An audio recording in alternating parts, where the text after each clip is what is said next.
Hello and welcome to this presentation on the League of Nations and its weaknesses. This particular presentation is called Another Fundamental Weakness of the League of Nations was that the USA did not join. Firstly, a bit of background stuff.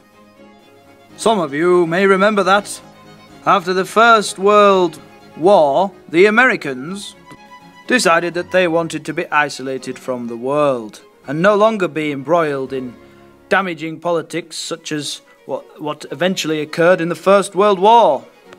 But it wasn't always the case that the Americans wanted to be isolated.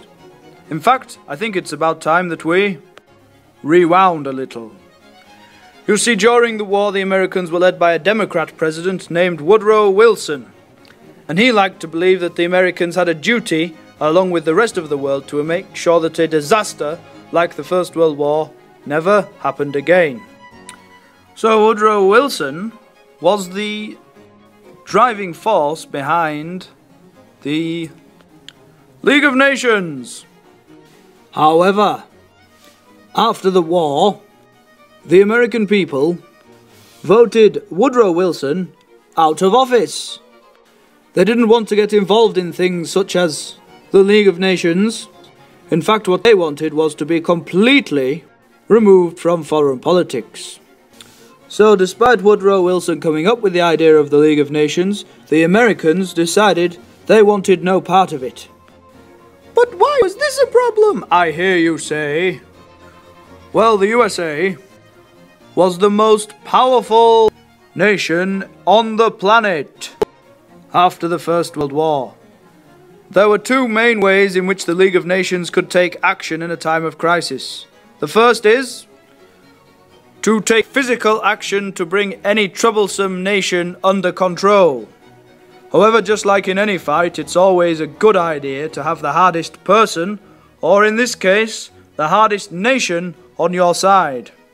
The League of Nations did not have this option, and the most powerful nation on the planet decided to stay out of any future quarrels. The other form of action that they could take would be economic sanctions, which basically means all the members of the League of Nations would refuse to buy or sell anything from the country which they had imposed economic sanctions on. This could cripple an economy. So if a country has economic sanction forced upon them, their economy might have struggled, but they didn't struggle as much as they might have. That is to say, after the First World War, they probably wouldn't struggle from economic sanctions as much as they might have, because they would always have the largest and most powerful economy in the world to trade with.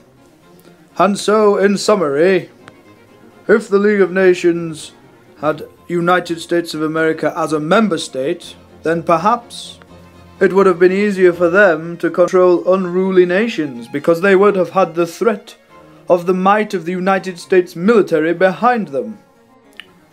Also, if the League of Nations decided to enforce economic sanctions on an unruly country, then that country would not anymore be able to rely on US dollars to keep them going, to keep their economy afloat. Without the wealth and the military power of the US, the League of Nations was unquestionably weaker.